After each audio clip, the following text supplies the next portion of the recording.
मेरे देश का बच्चा पढ़ाई नहीं कर पाएगा, मेडिकल की पढ़ाई नहीं कर पाएगा, कोई इंजीनियरिंग की पढ़ाई नहीं कर पाएगा, तो वो क्या करेगा फिर? वो या तो देश में डाकू बनेगा या अपनी आत्महत्या करेगा। तो ये सरकार इस देश को बर्बाद करने पे तुली है। मैं इस खट्टर सरकार को ये कहना चाहता हूँ कि होश में आ जाओ। ये 4 दिन तो आज पता नहीं किस किस को मिल गए, किस किस को मिलने हैं। ऐसा उठा करके फेंकेंगे कि बोर्ड के पानी भी मांगने वाला नहीं कोई होगा तुम्हारे। कोई जमीन गिरवी रख के, कोई अपना मकान गिरवी रख के, कोई पता नहीं किस तरह से अपनी पढ़ाई करते हैं, तो फिर वो अपना पहले वो कर्जा उतारेगा। जब कर्जा उतारेगा तो भ्रष्ट तो अपने आप ही जाएगी। सरकार की तो आंख मिची हुई है, इसने देश का बेड़ा गर्क करना है और बेड़ा गर्क करी। 40 दिन हो गए हैं और बच्चे हैं जो MBBS के स्टूडेंट धरने के लेके बैठे हुए हैं। मैं बालाराम मजदूर संगठन से मजदूर लेबर का प्रधान हूँ। मैं ये कहना चाहता हूँ कि जो सरकार ने ये मेडिकल के ऊपर 40 लाख की जो फीस लगा दी है, ये 40 लाख की फीस तो मजदूर तो कभी नहीं भर सकता। और तो क्या 40 किले का मालिक भी 40 लाख रुपया बच्चे की पढ़ाई के लिए पूरा नहीं कर सकता। इस सरकार की तो आंख मिची हुई है, इसने देश का बेड़ा गर्क करना है और बेड़ा गर्क करी। जब मेरे देश का बच्चा पढ़ाई नहीं कर पाएगा, मेडिकल की पढ़ाई नहीं कर पाएगा, कोई इंजीनियरिंग की पढ़ाई नहीं कर पाएगा, तो वो क्या करेगा फिर? वो या तो देश में डाकू बनेगा या अपनी आत्महत्या करेगा। तो ये सरकार इस देश को बर्बाद करने पे तुली है। मैं इस खट्टर सरकार को ये कहना चाहता हूँ कि होश में आ जाओ। ये 4 दिन तो आज पता नहीं किस किस को मिल गए, किस किस को मिलने हैं। ऐसा उठा करके फेंकेंगे कि बोर्ड के पानी भी मांगने वाला नहीं कोई होगा तुम्हारे लिए। अरे इन मेडिकल के बच्चे, गरीबों के बच्चा कैसे डॉक्टर बनेगा? गरीब का बच्चा कैसे इंजीनियर बन जाएगा जब 40-40 लाख रुपये फीस उनकी कर देंगे? कहाँ से वो बेचारे अपने पढ़ाई करेंगे और कैसे उनको पढ़ाएंगे? ये किसान के और मजदूर के बच्चे को बिल्कुल मजदूर से भी नीचे ले जाना चाह रहे हैं ताकि इनकी राजनीति की रोटियां सीखती रहें और ये मलंग जो है ना राज करते रहें। तो सर ऐसे में तो शिक्षा, स्वास्थ्य और जो रोजगार, इसका सिर्फ नाम ही रह जाएगा, खत्म हो जाएंगे, नाम भी नहीं रहेगा, भूल ही जाएंगे लोग कि कोई सरकारी नौकरी भी थी या कोई डॉक्टर भी था। आज एक छोटा सा दर्द हो जाए आँख में या जाड़ दर्द में, वो भी हम दवाई बगैर डॉक्टर के नहीं ले सकते, क्योंकि दवाइयाँ ऐसी हैं कि अगर कोई दवाई ले ली हो सकता पता जो दूसरी बीमारी फिक्सन करते हैं वो। जब हमारे देश के अंदर बच्चा डॉक्टर ही नहीं बनेगा, डॉक्टर होगा ही नहीं, कौन तो हमारे को दवाई देगा? किससे हम दवाई लेंगे? तो ये सरकार सोच क्या रही है, हमें तो इस बारे में नहीं पता लगता। ये नीतियाँ कौन सी रह रही है? ये पढ़े लिखे तो है नहीं, क्योंकि पीछे चला जाता है कि इन्होंने जो शिक्षा मंत्री बना रखे वो 10वीं फैल है। 10वीं फैल क्या शिक्षा मंत्री बनेगा? क्या शिक्षा के बारे में शिक्षा देगा? और ये खट्टर है, ये भी पता नहीं कोई सर्टिफिकेट 10वीं का ले रहा है बारे में। इनको क्या पता बच्चों को भी इससे क्या?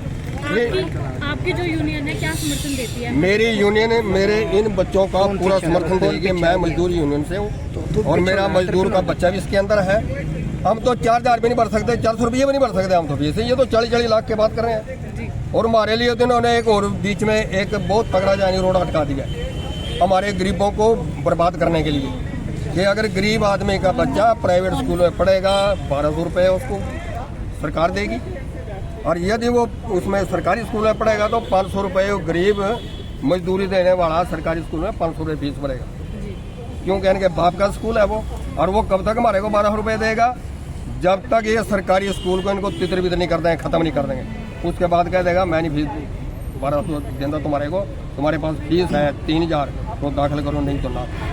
तो हमारा आने वाले भविष्य मजदूरों का, खास करके दलित समाजों का, जितनी भी बिरादरियाँ दलित समाज में आती हैं सारी अनपढ़ होने जा रही हैं। और मैं अपने दलित समाज भाइयों को ये कहता हूँ कि ये जागने का मौका है, सरकार से टक्कर ले। घर में बैठ करके ताश खेलना, जुआ खेलना या आवारागर्दी में मतलब अपना टाइम बर्बाद करना वो मत करो। सड़कों पे आ जाओ और सरकार से अपना हक मांगने का काम करो ताकि आने वाले भविष्य हमारे बच्चों के सुधरे रहें। आज एक 40 किले का जिम्मेदार का बच्चा 50-50 लाख रुपए दे करके जमीन गिरवी धर के ऑस्ट्रेलिया, अमेरिका, कनाडा हर देशों में जाता है। उसका ये भी नहीं पता बेचारेगा वहाँ और रोटी करके खाएगा कि नहीं खाएगा, वो मजदूरी करने जाता है। अरे मेरे ने जो देश की सरकार है इनकी क्या आँख फूट रही कि तुम्हारे देश का नागरिक है कि बाहर दूसरे उनमें देशों में जा करके जोड़ी फैलाता है, भीख मांगता है रोजगार के लिए, डूब के मर जाओ रे तुम सरकार। क्या कारण मानते हैं क्यों बच्चे, आज की युवा पीढ़ी विदेशों में कार्य करके राजी है, अपने देश में क्यों नहीं? हमारे नौजवान पीढ़ी बाहर देशों में काम करके राजी नहीं है, इनको मजबूर किया जा रहा है। जब देश में हमारे को रोजगार पूरा मिले, आराम मिले, रोटी मिले, हम क्यों धक्के खाएंगे बाहर? हम बाहर क्यों जाएंगे? ये सरकार की गलत नीति है। मैं सरकार की नीति पे और नीयत पे सवाल उठाता हूँ कि सरकारें तो पहले भी आई हैं, उन्होंने इतना गद्दार नहीं किया बच्चों को। आज ये बच्चे जो पढ़ाई की फीस नहीं भर पाएंगे, कल को ये डाकू बनेंगे, डकैती मारेंगे, आत्महत्या करेंगे, पड़ोसों में रहना दुबर हो जाएगा हमारे को। हमारे बच्चे होंगे, हमारे बच्चे डाकू होंगे, जेलों में पड़ेंगे। इनके लिए फिर हमारे को तड़पना पड़ेगा। समर्थन देने के लिए पहुंचे। मैं समर्थन अवश्य दूंगा इनको। मैं मजदूर संगठन से हूँ, मेरा पूरा समर्थन के साथ है। सरकार चाहे जो मर्जी करती रहे, हमने सरकार से कोई नहीं डरा। हम अपनी रोटी मांग रहे हैं, हम कोई सरकार से भीख नहीं मांग रहे। हमारा हक है रोजी रोटी मांगना देश के अंदर, हम देश के नागरिक हैं। सरकार द्वारा बॉन्ड पॉलिसी लागू की गई है, उसे आप गलत मानते हैं? बॉन्ड पॉलिसी मतलब कौन सी? ये जो डॉक्टरों से बॉन्ड पॉलिसी है, ये 40 लाख रुपए भरने हैं, ये बिल्कुल गलत है सरोसर।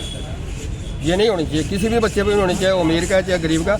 उसने यार जनता की सेवा करनी है, डॉक्टर बन के उसने जनता की सेवा करनी है, हमारी सेवा करा हुई है। 40 लाख रुपए भर के ये डॉक्टर बनेंगे। हमारे जैसे गरीब कैसे जाएगा हॉस्पिटल में, कैसे दवाई लेगा? वो दवाई भी नहीं ले पाएगा, वो तो मर जाएंगे बेचारे बीमार होकर के। आज तो बीमारियां इतनी चल, एक शुगर है, मैं शुगर की बात करता हूँ। आज हर घर के अंदर किसी न किसी मरीज को शुगर है, और मैं सरकार को कहता हूँ तुम डूब के मर जाओ, तुम्हारे पास शुगर का डॉक्टर का दवाई लग, तुम्हारे पास प्रबंध ही नहीं होगा शुगर की दवाई का। तो क्या तुम राजनीति कर रहे हो? किस बात की राजनीति कर रहे हो? आज भयंकर बीमारी है शुगर, सबसे ज्यादा 100 साल के आदमी को 60 साल में खत्म कर देती है ये। अगर नौजवान बच्चे को हो जाए तो कामयाबी नहीं है, वो कहीं भी कामयाब नहीं है बच्चा। तो ये सरकार क्या कर रही है? दवाई खा करके जिंदगी जीवेगा वो। ऐसा इलाज क्यों नहीं लेकर के आती है सरकार कि उसको टीका दवाई देने के बाद वो बीमारी पे पूरा कंट्रोल पा दिया जाए? कहाँ सो रही है सरकार? इनको अपनी तनख्वाह चाहिए, अपनी इनको 6-6, 7-7 पेंशन चाहिए। ये भूखे मर गए, ये भूखे हैं, जिसको कहते हैं ना हल्का, ये हड़काए हैं, ये नहीं रसते। देश को लूट के यही खा रहे हैं, सारे देश को लूट के सरकारें खा रही हैं। जो सरकार बनते हैं 4-4, 5-5 पेंशन इनके यार, कर्मचारी की एक भी पेंशन नहीं। गरीब को 2000 रुपए देंगे, रोन लग रहे हैं, उसको 5000 का आता, उसको 5 साल में पूरी करे। क्यों? तेरे बाप का पैसा है, तेरे बाप का पैसा, तो 5 साल में तू कहता तो यूँ है कि मैं बनदे सार 5000 रुपये गरीब की पेंशन करूंगा, आज तक 5 दिन नहीं करी, फिर कह रहे आप 5 साल में पूरी हुई। क्यों होगी 5 साल में पूरी?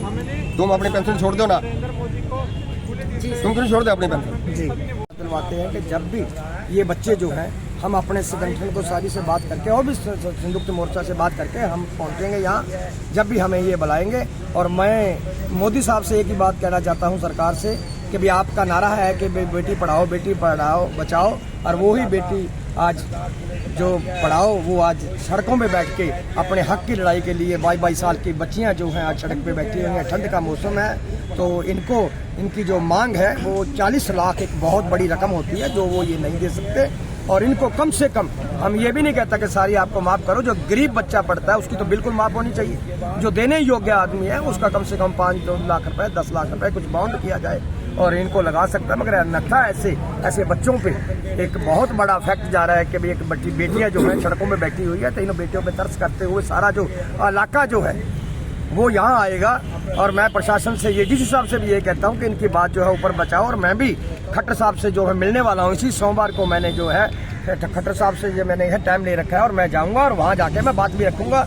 खास करके पहला मुद्दा मेरा जो होगा ये एजुकेशन में भी जो डॉक्टर बैठे हैं सड़कों पे, इनके ऊपर इनका पूरा मैं विचार जो है मैं रखूंगा। सर, इस प्रकार की पॉलिसी जब सरकार लागू करे तो ऐसे में तो फ्यूचर में जो हेल्थ डिपार्टमेंट है वो पूरी तरह से करप्ट हो सकता है। बिल्कुल आपके सामने है, अगर ये रिश्वत चलती है, भ्रष्ट जितना भी इसी कारण की होती है, तो वो बेचारा पता नहीं किस तरह से कोई जमीन गिरवी रख के, कोई अपना मकान गिरवी रख के, कोई पता नहीं किस तरह से अपनी पढ़ाई करते हैं, तो फिर वो अपना पहले वो कर्जा उतारेगा, जब कर्जा उतारेगा तो भ्रष्ट तो अपने आप ही जाएगी ये सरकार जो है। तो इसको चाहिए इनको कि भाई इन बच्चों के पीछे के बारे, जो एक खाने से तो आदमी कुछ जो है 24 घंटे निकाल सकता है, मगर दवाई से तो एक पल भर भी नहीं निकलता। जो ऐसा हो जाए कि जब वही डॉक्टर हैं, बेसिकली डॉक्टर हैं, जो इनको आज जो है ऐसी सड़कों पे ना बैठाया जाए और इनको बल्कि जो है कहीं हॉस्पिटलों के अंदर ट्रेनिंग के लिए भेजा जाए और इनको बढ़िया जो तरीका से जो है इनकी जिस हिसाब से ये इनकी मांग है वो पूरी करी जाए। अन्यथा अगर नहीं करते तो जिस हिसाब से आज हम इनको समर्थन देने हैं, जैसे और भी सभी से मिलकर हम इनके कंधे के कंधे मिला के इन बेटियों के साथ में बैठे हुए हैं और बैठे रहे। जी सर, क्या आपको भी लगता है इस तरह की नीतियां जिनके लिए बनाई जाती हैं इस तरह की नीतियां, तो उनसे एक बार पूछ लेना चाहिए कि सही है कि गलत है? बिल्कुल, जिन बच्चों के लिए इन्होंने नीतियां बनाई है उनको किसी से भी बच्चों से उनके पैसे किसी से भी नहीं पूछा जाता। सरकार अपनी मनमानी करती है, ऐसे मनमानी लोगों की नहीं चलेगी और ऐसे चलती रहेगी तो वो दिन दूर नहीं है। अगर सरकार बनाते भी ये विषय ही हैं, जिधर ये बच्चा हो जाता है उधर ही उनके माँ बापों को उधर ही जाना पड़ता है, तो वो ये सरकार बदलने में देर भी कोई नहीं लगती, ये बदल भी सकते हैं, सब कुछ कर सकते हैं।